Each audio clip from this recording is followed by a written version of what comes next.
शांति आनंद के मोद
ओम शांति।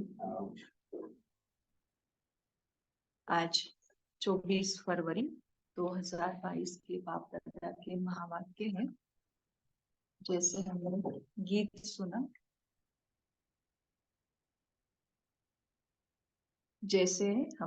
सुना, कि मैं आत्मा हंस बन गई, कि अंतर को रोशन कर गई। तो अंतर को जब तक हम रोशन नहीं करते हैं, माना खुद को खुद रोशन जब तक हम नहीं करते हैं, तब तक हम हंस नहीं बन सकते हैं। हंस अर्थात बाबा कहते हैं लक्ष्मी नारायण। लक्ष्मी नारायण के जितना हमको संपूर्ण निर्विकारी बनना है। ऐसे तो हंस की विशेषता बताई जाती है कि हंस मोती और कंकड़, इसमें से मोती चुगता है, दूध और पानी होता है, नीर और क्षीर कहते हैं।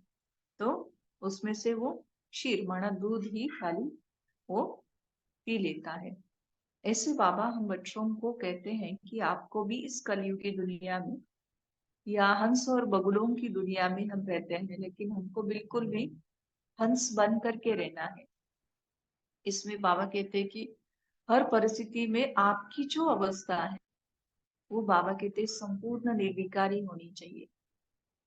अभी हम ये डिग्री प्राप्त कर लेते हैं और इसीलिए ही भविष्य में जाकर के वो पद प्राप्त करते हैं। जैसे ब्रह्मा बाप का भी हम अनुभव सुनते हैं कि ब्रह्मा बाबा संदेशी से बाबा से जो भी सेवा करनी है, कुछ भी करना है, तो बिना श्रीमत के कोई चीज नहीं करते थे।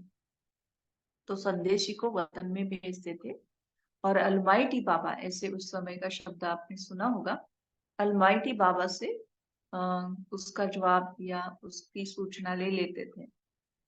तो एक बारी संदेशी ने बाबा को बताया कि बाबा, कि वो ऊपर वाला जो बाबा है वो आपके जैसे ही है, लेकिन आपसे भी बहुत सुंदर है वो। तो बाबा को वो धुंध लगी और बाबा उस संदेशी को बार बार पूछता था कि अब जाके देख के आओ, अब जाके देख के आओ।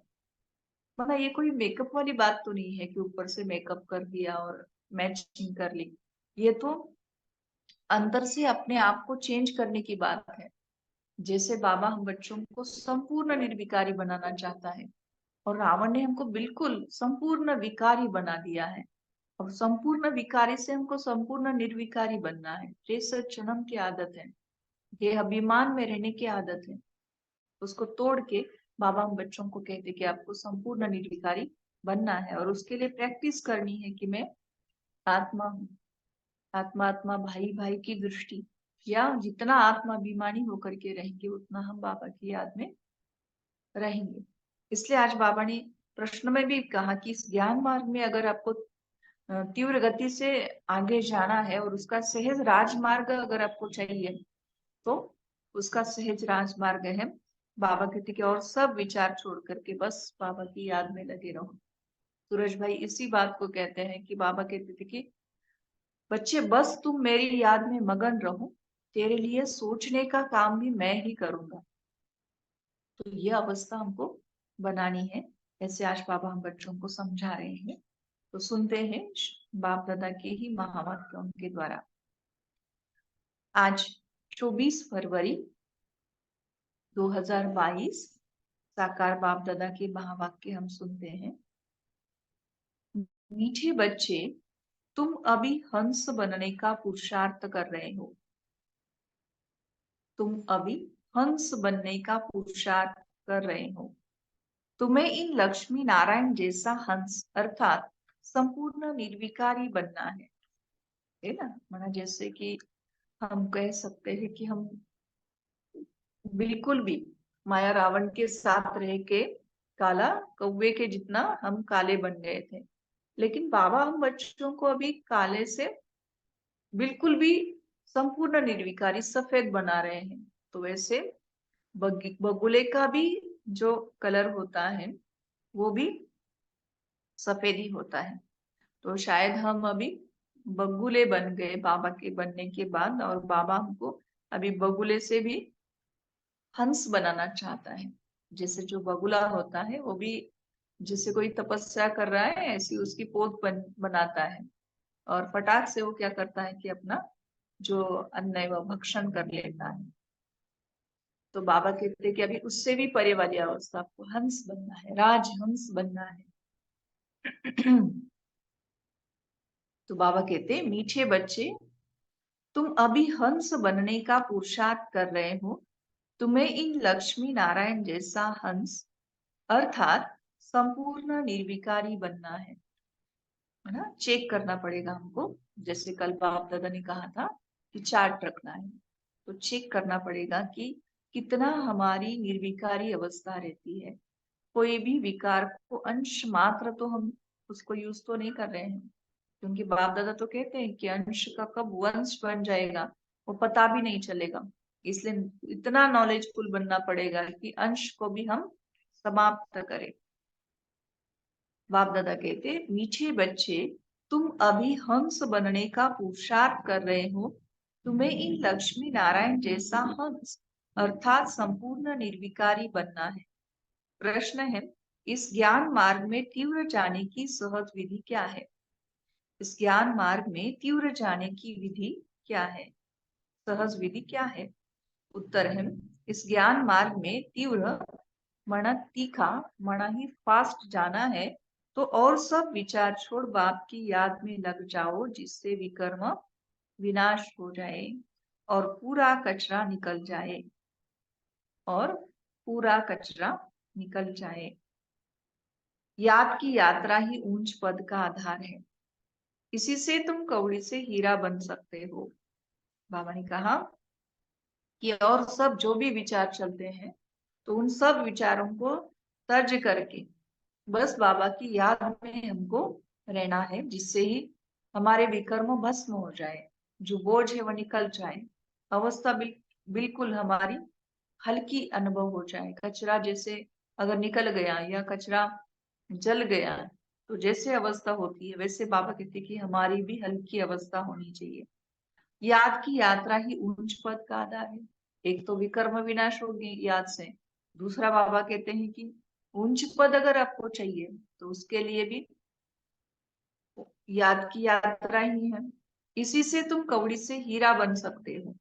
या आज भी अगर हम देखा जाए तो कौड़ी जैसे बन गए हैं, तो बाबा हमको हीरा बनाना चाहते हैं।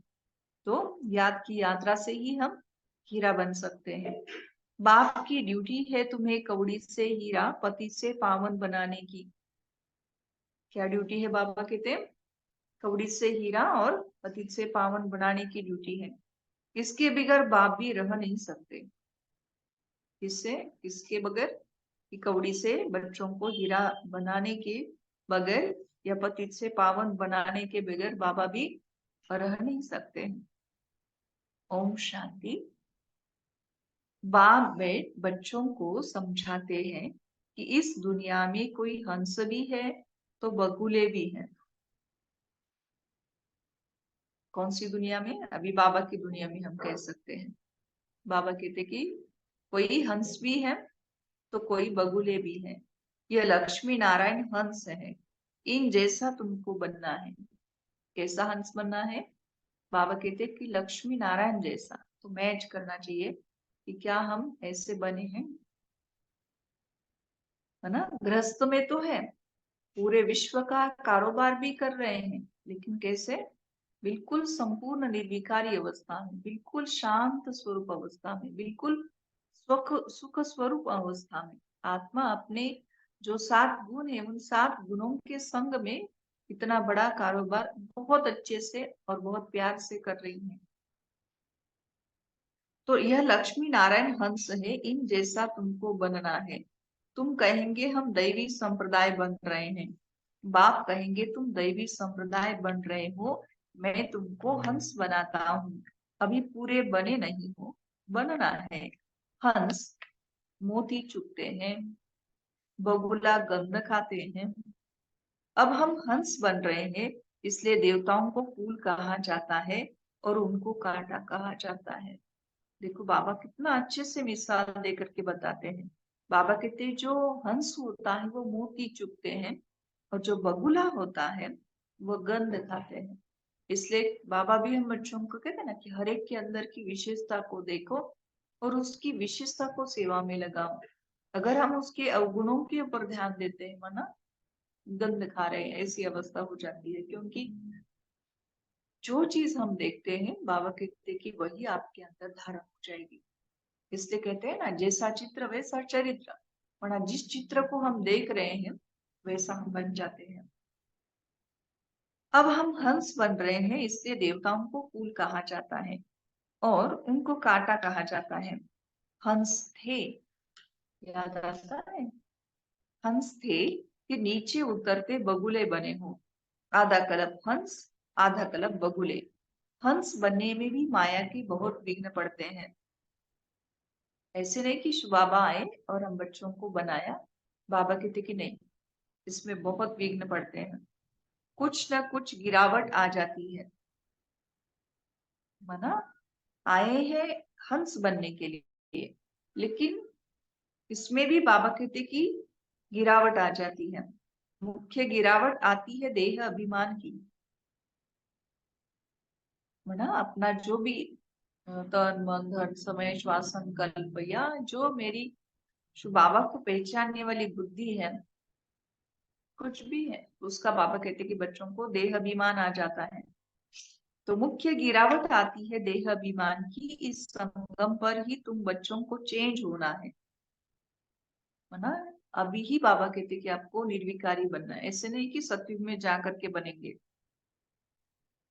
इस संगम पर ही तुम बच्चों को चेंज होना है। जब तुम हंस बन जाते हो तो फिर हंस ही हंस हो। हंस अर्थात देवी देवता होते हैं नई दुनिया में। पुरानी दुनिया में एक भी हंस हो न सके। और यहाँ कोई भी बाबा कहते कि भले बाल ब्रह्मचारी है, लेकिन यहाँ कोई संपूर्ण निर्विकारी नहीं है, यहाँ कोई देव या देवता नहीं है।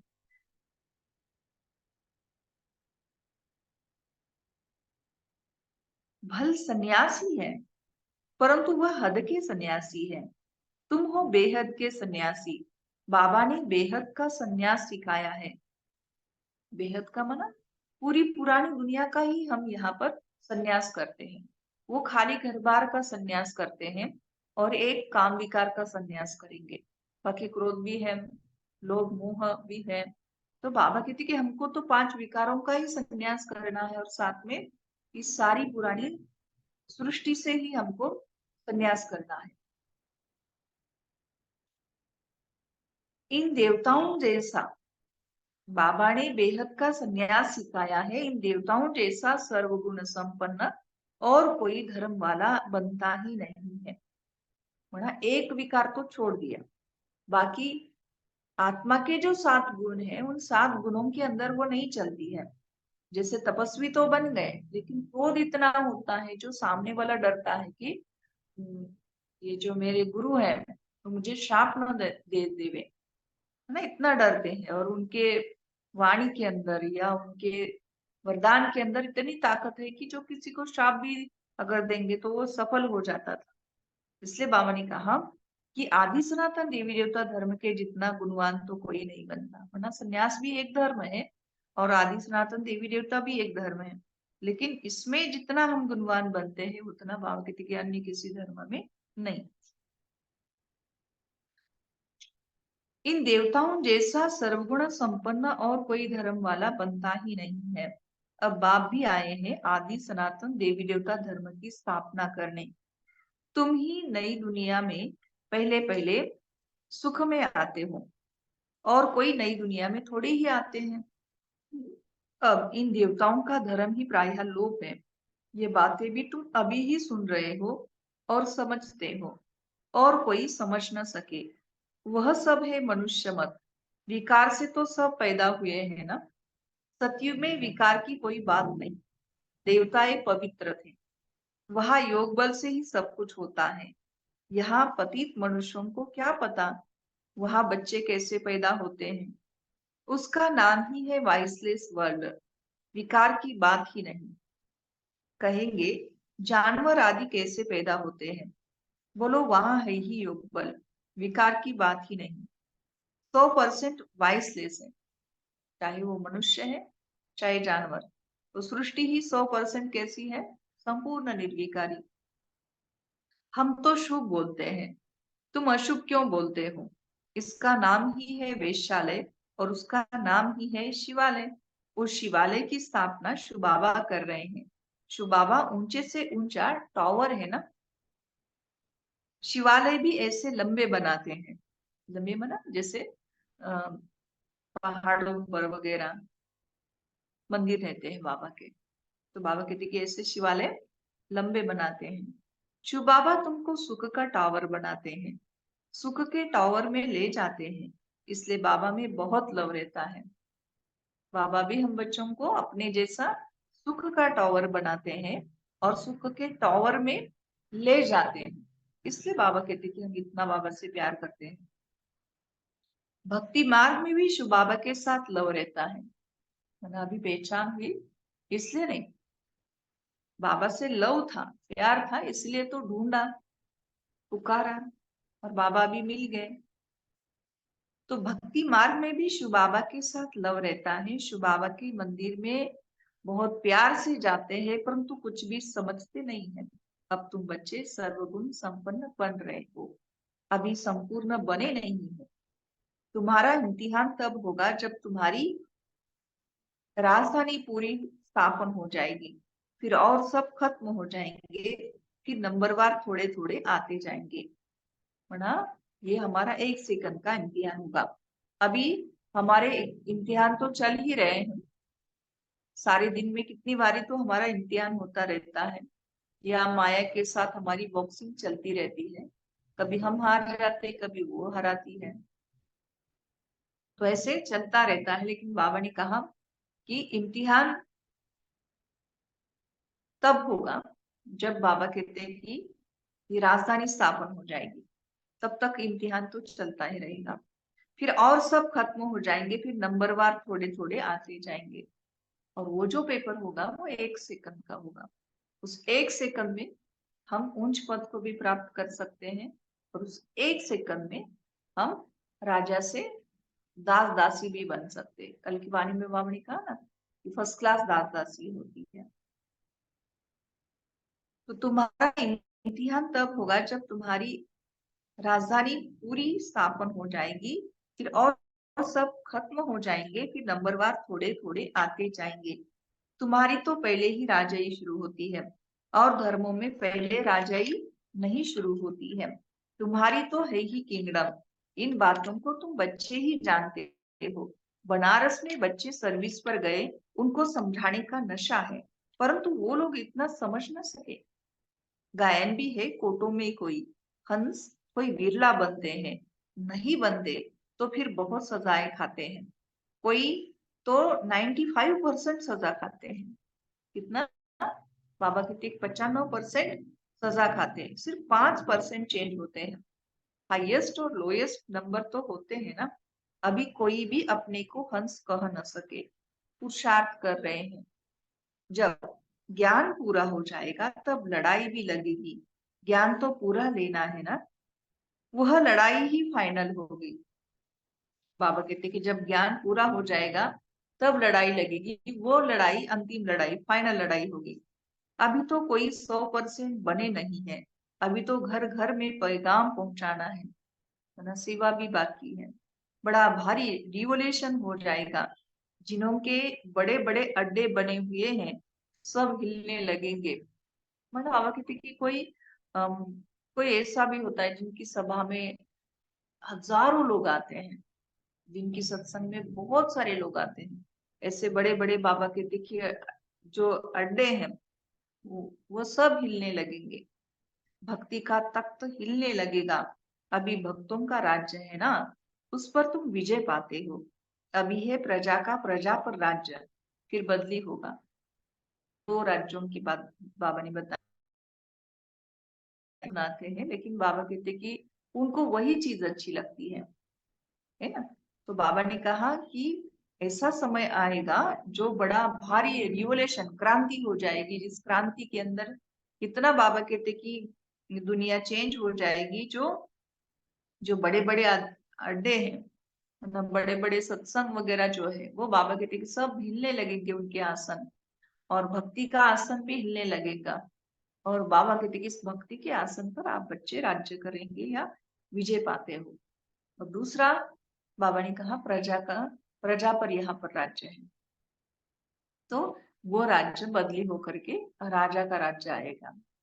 विश्व महाराजा विश्व महारानी श्री लक्ष्मी श्री नारायण का, तो इन लक्ष्मी नारायण का राज्य हो जाएगा। तुम साक्षात्कार करते रहेंगे। शुरू में तुमको बहुत साक्षात्कार कराए हुए हैं, कैसे राजधानी चलती है, परंतु साक्षात्कार करने वाले आज है नहीं। ये भी ड्रामा में जिनका जो पार्ट है वो चलता ही रहता है, इसमें हम किसी की महिमा थोड़ी करेंगे। बाप भी कहते हैं तुम मेरी क्या महिमा करेंगे, मेरी तो ड्यूटी है पति से पावन बनाने की। वरना हम बाबा को प्यार से महिमा करते हैं ना कि बाबा आप नहीं होते तो हम कैसे होते, आप नहीं आते तो हम क्या बन जाते थे, आप नहीं आते तो हम, मतलब बहुत सारे ऐसे भाई बहन हैं जो कहते हैं कि हम जिंदा ही नहीं रहते थे, एक दूसरे को मारते या खुद मर जाते। तो ऐसे बाबा की हम महिमा गाते हैं, तो बाबा कहते कि आप मेरी महिमा क्या करोगे, क्योंकि ये तो मेरी ड्यूटी है। मेरी तो ड्यूटी है पति से पावन बनाने की, टीचर की ड्यूटी है पढ़ाने की। अपनी ड्यूटी बजाने वाले की महिमा क्या करेंगे, है ना। कितना निरहंकारी है बाबा। बाबा कहते हैं कि मैं भी ड्रामा के वश हूँ, इसमें ताकत फिर काहे की। है ना, ड्रामा जब तक वो सीन या वो समय जब तक नहीं लाता है तब तक बाबा कहते मैं कुछ नहीं कर सकता, तो मेरी ताकत काहे की। ये तो मेरी ड्यूटी है, कलप कलप संगम पर आकर पतित से पावन बनाने का रास्ता बताता हूँ। मैं पावन बनाने बिगर रह नहीं सकता हूँ। मेरा पार्ट एक्यूरेट है, एक सेकंड भी देरी से आगे नहीं आ सकता। एक सेकंड भी देरी से वह आगे नहीं आ सकता। बिल्कुल एक्यूरेट टाइम पर सर्विस का पार्ट बजाता हूँ। सेकंड बाय सेकंड जो पास होता है ड्रामा मेरे से कराता है। मैं परवश हूँ, इसमें महिमा की बात नहीं। किसके वश हूँ, बाबा कहते हैं मैं ड्रामा के वश हूँ, और ड्रामा मेरे से कराता है, इसमें मेरी कोई महिमा नहीं है। मैं कल कल आता हूँ, मुझे बुलाते ही है पतित से पावन बनाने वाले आओ। कितने पतित बन पड़े हैं, एक एक अवगुण छोड़ने में कितनी मेहनत लगती है ना। हर एक को इसका अनुभव है अपना, एक एक अवगुण छोड़ने में कितना मेहनत लगती है। बहुत समय पवित्र रहकर भी फिर चलते चलते माया का थप्पड़ लगने से काला मुंह कर लेते हैं। यह ही तमोप्रधान दुनिया, माया दुश्मन बहुत सामना करती है। सन्यासी भी जन्म तो विकार से ही लेते हैं। कोई भी ज्योति ज्योत में समाते नहीं, वापस जा नहीं सकते। आत्मा तो अविनाशी है और उसका पाठ भी अविनाशी है, कि ज्योति ज्योत में समा कैसे सकती। कितने ढेर मनुष्य है उतनी ढेर बातें हैं। वह सब है मनुष्य मत, ईश्वरीय मत है ही एक, देवता मत तो यहाँ होती नहीं। क्यों, देवताएं होते हैं सतयुग में, तो यह बड़ी समझने की बातें हैं। मनुष्य तो कुछ भी नहीं जानते, तब तो ईश्वर को पुकारते हैं कि रहम करो। बाप कहते हैं मैं तुमको ऐसा लायक बनाता हूँ जो तुम पूजने लायक बनते हो। कितना, जो बाबा कहते हैं आप पूजने लायक बन जाते हो। अभी थोड़े ही पूजने लायक हो, बन रहे हो। तुम जानते हो हम ये बनेंगे, फिर भक्ति मार्ग में हमारी ही महिमा होगी, हमारे ही मंदिर बनेंगे। तुमको मालूम है कि चंडिका देवी का भी मेला लगता है। चंडी, अब ये चंडी कौन है, जो बाप की श्रीमत पर नहीं चलती, फिर भी विश्व को पवित्र बनाने में कुछ न कुछ मदद तो करती है ना। सेना है ना, सजाए आदि खाकर फिर भी विश्व का मालिक तो बनते हैं ना। यहाँ कोई भील होगा, वह भी कहेगा हम भारत के मालिक हैं। आजकल देखो, एक तरफ तो गाते हैं कि भारत हमारा सबसे ऊंचा देश है, और दूसरे तरफ फिर गाते हैं कि भारत की क्या हालत हो गई है, रक्त खून की नदियां बहती रहती है। एक रिकॉर्ड में महिमा तो एक रिकॉर्ड में निंदा, कुछ समझते नहीं है। तुमको तो यथार्थ रीति अब बाप समझाते हैं। मनुष्यों को थोड़ी ही पता है कि इन्हों को भगवान पढ़ाते हैं। कहेंगे वाह, इन्होंने भगवान को टीचर बना रखा है। अगर हम किसी को बताएंगे डायरेक्ट तो वो समझेगा नहीं और हंसेगा और कहेगा हाँ वाह, इन्होंने तो भगवान को टीचर बना रखा है। अरे भगवान वाच है ना कि मैं तुमको राजा, उनका राजा बनाता हूँ। सिर्फ गीता में मनुष्य का नाम डाल गीता को खंडन कर दिया है। कौन है मनुष्य? हाँ, श्री कृष्ण। तो बाबा कहते कि गीता में मनुष्य का नाम डाल गीता को खंडन कर दिया है। श्री कृष्ण भगवान वाच, ये तो मनुष्य मत हो गई ना। श्री कृष्ण कैसे यहाँ आएगा? यह माना जब सृष्टि पतित बनी है, उस सृष्टि को पतित से पावन बनाने की ड्यूटी में बाबा कहते श्री कृष्ण कैसे आएगा? क्योंकि वो है ही संपूर्ण निर्विकारी फर्स्ट प्रिंस। तो जब मनुष्य आत्मा पावन बन जाती है तो एक सेकंड भी इस पतित शरीर में या इस पतित सृष्टि पर वो नहीं रहती है। एक शिव बाबा ही इतना रहम दिल है जो इस विकारी दुनिया में, विकारी तन में हम बच्चों के खातिर आते हैं, जो सदा शिव है, जो सदा निर्विकारी है। निर्विकारी शब्द नहीं बाबा के लिए कहेंगे, सदा शिव शब्द यूज करेंगे। या वो हमेशा ही पतित से पावन बनाने की सेवा करने वाला पतित पावन है ना। वो कभी पतित नहीं बनता है, फिर भी पतित सृष्टि पर, पतित तन में हम बच्चों के खातिर आते हैं और हम 63 जन्म विकारी पतित बन जाते हैं। लेकिन निर्विकारी बनते हैं तो एक सेकंड भी इस पतित तन में नहीं रहते हैं। तो कितना वास्ट डिफरेंस है कि जो इन सारी बातों से परे हैं, बच्चों के प्यार में ऐसी पतित सृष्टि पर, पतित तन में आते हैं और बच्चे एक सेकंड में इसको छोड़ देते हैं। तो बाबा ने कहा श्री कृष्ण कैसे यहाँ आएगा? वह तो सतयुग का प्रिंस था, उनको क्या पड़ी है जो इस पतित दुनिया में आए? क्योंकि उनके राज्य में तो सब चीजें हैं, उनको यहाँ आने की क्या जरूरत है? बाप को तो तुम बच्चे ही जानते हो, परंतु तुम्हारे में भी विरला कोई यथार्थ रीति जानते हैं। तुम बच्चों के मुख से सदैव रतन निकलना चाहिए, पत्थर नहीं। अपने से पूछना है कि हम ऐसे बने हैं, भल चाहते भी है कि हम किचड़े से जल्दी बाहर निकले, परंतु जल्दी हो न सके, टाइम लगता है, तुमको बहुत मेहनत करनी पड़ती है। समझाने वालों में भी नंबरवार है, युक्ति युक्त समझानी पिछाड़ी की होगी, तब तुम्हारे बाण चलेंगे। तुम जानते हो कि हमारी पढ़ाई अब चल रही है, पढ़ाने वाला तो एक ही है, सब उनसे पढ़ने वाले हैं। आगे चल तुम लड़ाई ऐसे देखेंगे जो बात मत पूछो। लड़ाई में तो बहुत मरेंगे, फिर इतनी सब आत्माएं कहाँ जाएंगी?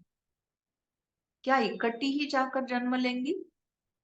लड़ाई में जितने भी मना सैनिक होंगे या मनुष्य आत्माएं, जैसे कि अभी एक तरफ से तो युद्ध नहीं होगा कि चलो मैदान में हो रहा है, नहीं। मना वायु मार्ग से भी युद्ध होगा, उसमें वो बॉम्ब्स वगैरह डालेंगे। तो बाबा कहते कि इतनी सारी आत्माएं उसमें खत्म हो जाएगी, आप बड़ा बात मत पूछो, ऐसी लड़ाई देखोगे। बाबा ने कहा क्या इतनी सारी इकट्ठी आत्माएं जाकर के जन्म लेंगी? उतने शरीर चाहिए। झाड़ बड़ा होता है, बहुत टाल टालियां पत्ते हो जाते हैं। पत्ते हो रोज कितने जन्मते हैं, कितने मरते भी कितने हैं, वापस तो कोई जा नहीं सकते। मनुष्यों की वृद्धि होती जाती है। इन रेजगारी बातों में जाने से पहले बाप को तो याद करे, जिससे विकर्म विनाश और किचड़ा निकल जाए। बाबा ने पूछा पहले कि क्या इकट्ठी ही ये सारी आत्माएं जाकर जन्म लेंगी? बाबा ने कहा कि झाड़ बड़ा होता है, बहुत टाल टालियां पत्ते हो जाते हैं, लेकिन कैसे बढ़ता है झाड़? धीरे धीरे बढ़ता है। बाबा कहते कि आज देखो कितनी सारी आत्माएं जन्मती भी है, कितनी सारी आत्माएं शरीर भी छोड़ती है, लेकिन इसमें से वापस तो कोई जा नहीं सकते।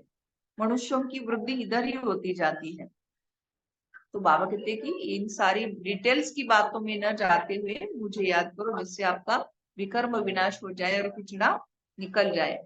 फिर है दूसरी बात, तुम इसका कोई विचार न करो, पहले अपना पुरुषार्थ करो जो ऐसा बन सको। मुख्य है याद की यात्रा और सबको पैगाम देना है। पैगंबर एक ही है। धर्म स्थापक को भी पैगंबर व प्रिसेप्टर्स नहीं कर सकते। सदगति दाता एक ही सतगुरु है। बाकी तो भक्ति मार्ग में मनुष्य कुछ न कुछ सुधरते हैं, कोई ना कोई दान भी करते हैं, तीर्थों पर जाते हैं तो कुछ न कुछ दान दे आते हैं। तो यह तो तुम जानते हो कि इस अंतिम जन्म में बाप हमको हीरे जैसा बनाते हैं। इसको ही अमूल्य जीवन कहा जाता है, परंतु इतना पुरुषार्थ करना पड़ेगा। तुम कहेंगे हमारा कोई दोष नहीं है। अरे, मैं आया हूँ बुलबुल बनाने, तो तुम क्यों नहीं बनते हो? मेरी तो ड्यूटी है पावन बनाने की, तो तुम क्यों नहीं पुरुषार्थ करते हो?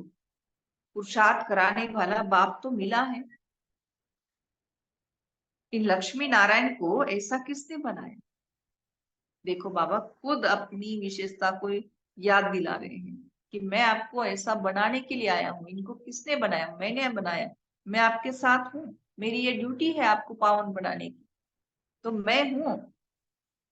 इन लक्ष्मी नारायण को ऐसा किसने बनाया? दुनिया थोड़ी ही जानती है। बाप आते ही है संगम पर। अभी तुम्हारी बातों को कोई समझते नहीं है। आगे चलकर जब तुम्हारे पास बहुत आएंगे तो उन्हों की ग्राहकी टूट पड़ेगी। सारे कहाँ आ जाएंगे? ब्रह्मा कुमारी के पास, इधर ही आएंगे। बाप कहते हैं वेद शास्त्रों का सार मैं सुनाता हूँ। ढेर के ढेर गुरु है सब भक्ति मार्ग के। सत्युग में सब पावन थे, फिर पतित बने। अब बाप फिर आकर तुम्हें इस बेहद का संन्यास कराते हैं, क्योंकि ये पुरानी दुनिया खत्म होने वाली है। इससे बाप कहते हैं कब्रिस्तान से बुद्धि निकाल, मुझ बाप को याद करो तो विकर्म विनाश होंगे।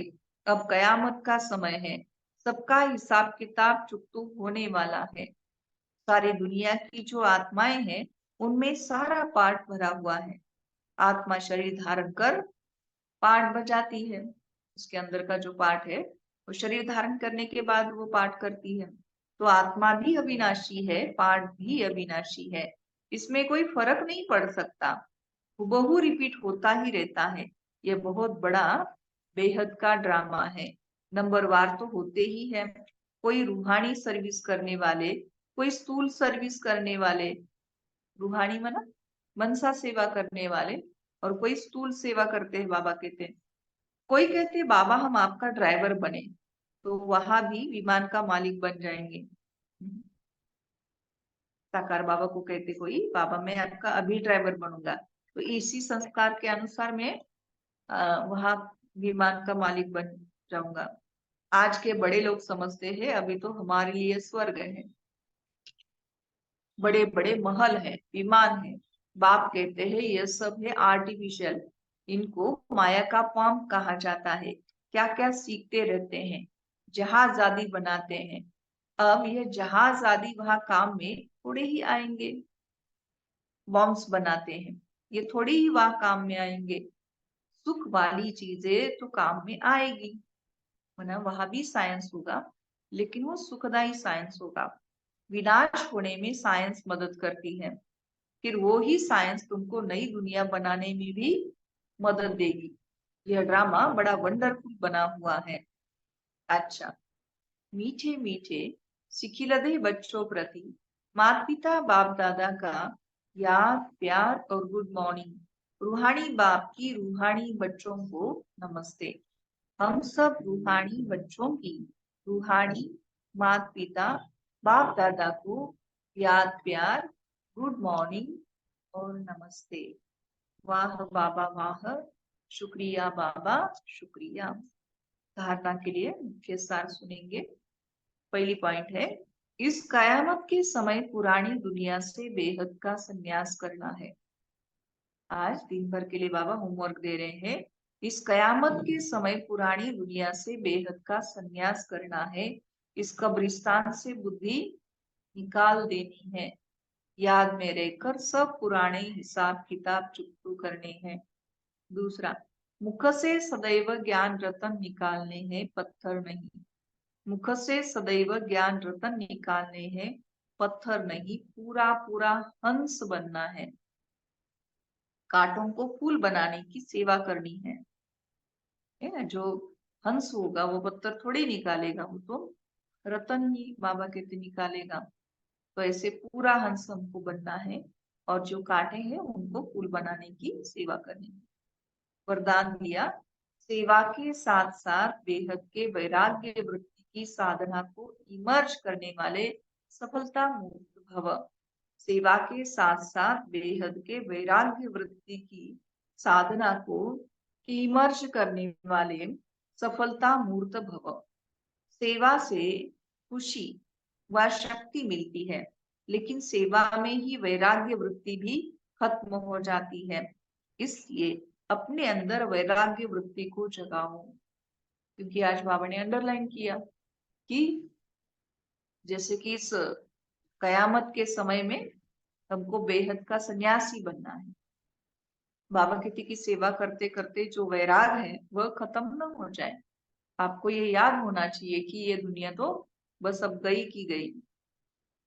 जैसे सेवा के प्लान को प्रैक्टिकल में इमर्ज करते हो तब सफलता मिलती है।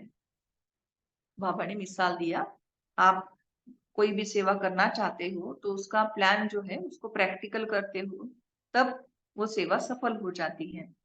ऐसे अभी बेहद के वैराग्य वृत्ति को इमर्ज करो। प्लान को प्रैक्टिकल में जैसे इमर्ज करते हो, वैसे बाबा कहते हैं अभी बेहद के वैराग्य वृत्ति को इमर्ज करो। चाहे कितने भी साधन प्राप्त हो, चाहे कितने भी साधन प्राप्त हो, लेकिन बेहद के वैराग्य वृत्ति की साधना मर्ज नहीं हो। ढेर सारे साधन है हमारे पास, लेकिन बाबा कहते कि साधनों में रहते हुए भी हमको बेहद के वैराग्य वृत्ति की साधना मर्ज नहीं होनी चाहिए। इसलिए तो कहते हैं ना कि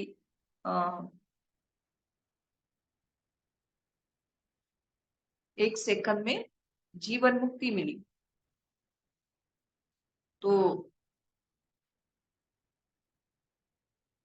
जीवन मुक्त अवस्था कैसी आई? अष्टावक्र ने तो सारा राज्य कारोबार ही जीत लिया, लेकिन फिर भी जब राजा अभी जाने लगा सब कुछ छोड़ करके, तो बोला कि हे राजन रुक जाओ, अब ये मेरा राज्य आप संभालो। तो राज्य भी वो संभाल रहा है जनक राजा, लेकिन वो राज्य किसका था? अष्टावक्र का। ये उसको पूरा स्मृति थी, इसलिए वो उस राज्य में रहते हुए भी उसकी जो मतलब सब साधन भी प्राप्त है, लेकिन ऐसे रहता था जैसे कि मैं तो यहाँ का सेवाधारी हूँ। राज्य में वही चीजें है, सब वही राजपाट, वही रहने का स्थान, वही सब कुछ।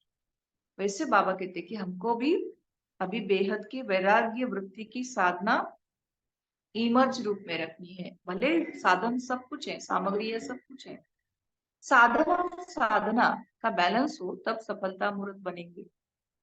साधन और तपस्या, साधना माना तपस्या का बाबा कहते जब बैलेंस होगा तब सफलता मूर्त बनेंगे। स्लोगन है, असंभव को संभव बनाना ही परमात्मा प्यार की निशानी है। असंभव को संभव बनाना ही परमात्मा प्यार की निशानी है ना? जहाँ प्यार होता है वहां असंभव भी संभव हो जाता है। तो बाबा कहते हैं कि आपका भी बाबा के साथ प्यार है, उसकी निशानी क्या? असंभव भी संभव हो जाएगा। दुनिया वाले कहेंगे कैसे हो सकता है, हम कहेंगे कुछ क्यों नहीं हो सकता, है ना? जैसे लौकिक वाले तो कहते हैं ना कि कैसे गृहस्थ में पवित्र रह सकते हैं, कैसे विकारों के ऊपर विजय प्राप्त कर सकते हैं। तो बाबा के प्यार में ये सब कुछ हमको संभव हो गया, है ना? गृहस्थ में रहते सारा कारोबार करते हुए भी बाबा जैसे चाहते हैं कि हम कमल पुष्प के समान रहे, संपूर्ण निर्विकारी बन करके रहे, तो ये हमारे लिए सहज हो गया। और इसी चीज को प्राप्त करने के लिए आज तक सभी ने घर बार का त्याग करके जंगल में जाकर के इसको प्राप्त करने का पुरुषार्थ किया। लेकिन बाबा के सत्य ज्ञान के आधार से, बाबा के प्यार के आधार से ये सारी चीजें हमारे लिए संभव हो गई। अच्छा, आज विशेष बाप दादा ने कहा, मीठे बच्चे तुम अभी हंस बनने का पुरुषार्थ कर रहे हो। तुम्हें इन लक्ष्मी नारायण जैसा हंस अर्थात संपूर्ण निर्विकारी बनना है, संपूर्ण निर्विकारी बनना है। तो आज हम ये सुमान लेंगे कि मैं संपूर्ण निर्विकारी हंस आत्मा हूँ, या मैं आत्मा संपूर्ण निर्विकारी हंस हूँ, है ना। क्योंकि हंस मोती चुगता है, ऐसे मैं भी मोती चुगने वाली या गुण को, सभी के अंदर की विशेषताओं को देखने वाली मैं आत्मा हूँ। ये चिंतन करेंगे और ये स्वमान जो है उसके स्वरूप का स्वरूप बनने का पुरुषार्थ भी करेंगे। और दूसरा ये भी हम स्वमान ले सकते हैं कि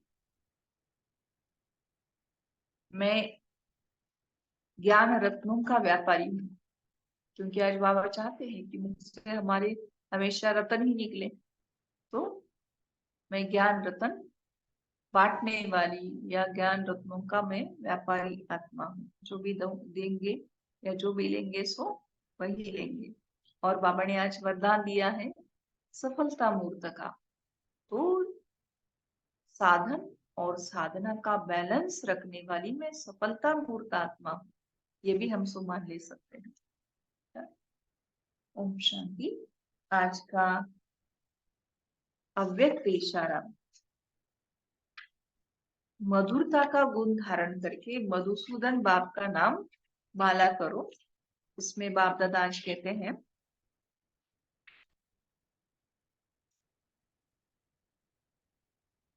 आप सबके मस्तक से लाइट का प्रकाश अनुभव हो, नैनों से रूहानियत की शक्ति अनुभव हो। कितनी मधुरता होनी चाहिए। बाबा कहते मस्तक से लाइट का प्रकाश अनुभव हो जाए, नैनों से रूहानियत की शक्ति अनुभव हो, मुख से चेहरे से मधुरता मुस्कुराता चेहरा अनुभव हो। है ना, कोई गड़बड़ होती है उसको हम अंदर लेते हैं तो चेहरा बदल जाता है ना। तो बाबा कहते हैं कि मुख से चेहरे से मधुरता मुस्कुराता चेहरा अनुभव हो, इससे ही बाप दादा की प्रत्यक्षता व कार्य की प्रत्यक्षता होगी। है ना। मना अगर समझो कि गौतम बुद्ध है, श्री राम है, श्री कृष्ण है, उनकी एक्टिंग करने वाली वो आत्माएं जो है वो इसी दुनिया में की है, लेकिन एक्टिंग में उनका जो एक्ट है वो देखेंगे तो कैसा होता है। और बाबा तो उनको चैतन्य में अभी प्रैक्टिकल में ऐसा बनाना चाहते हैं। तो बाबा कहते ये सारी चीजें वो एक्टिंग में करते हैं, आपको एक्ट में लाना है। आपके चेहरे पर मधुरता की मुस्कुराहट होनी चाहिए, चेहरा ऐसा अनुभव हो। तब बाबा ने कहा बाप दादा की भी प्रत्यक्षता होगी और जो आप कार्य करना चाहते हो उसकी भी प्रत्यक्षता होगी। तो अभी ऐसा तीव्र पुरुषार्थ करो, एक दो को सहयोग दो,